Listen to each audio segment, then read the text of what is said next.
ছতরাপু কয়দিন আগে একটা কথা বলছিল যে ঘরের বউদের উন্নতি কেউ সহ্য করতে পারে না।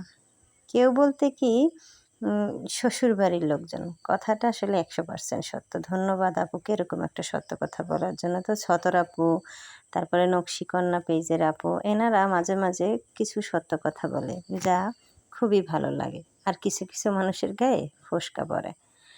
তো এটা আমার শখের বাড়ি। আসসালামু আলাইকুম বন্ধুরা, কেমন আছেন সবাই? চলে আসলাম আপনাদের কাছে বড় একটা ভিডিও নিয়ে।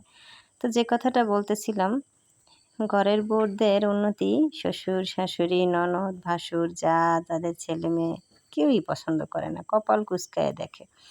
তো যাই হোক বলুক, কেউর বলায় তো আর কিছু আসা যায় না।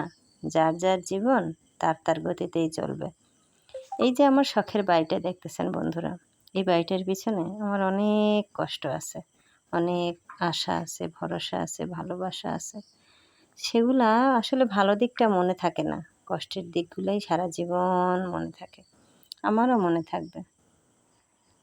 ওই যে আপু বলছে যে কেউ সহ্য করতে পারে না, কথাটার আমি জলজ্যান্ত প্রমাণ। আমি আজকে যেখানে এসে দাঁড়াইছি, এখানে দাঁড়াইয়াও আমি তাদের নানা রকম কথা শুনি। তাই বলে আমার কিছু আসে যায় না। আমি আমার মতো চলতেছি, আমার জীবন আমার গতিতেই চলতেছে। যারা আমাকে হিংসা করে তারা একদিন আমার সফলতা দেখে হাসবে, আরও বেশি হিংসা করবে। আর সেই দিনটার অপেক্ষায় আমি আছি। আমি দেখতে চাই তাদের সেই হাসিটা কষ্টের হাসি না সুখের হাসি। আমি ভালোই আছি আমার এই শখের বাড়িটাকে নিয়ে, আলহামদুলিল্লাহ।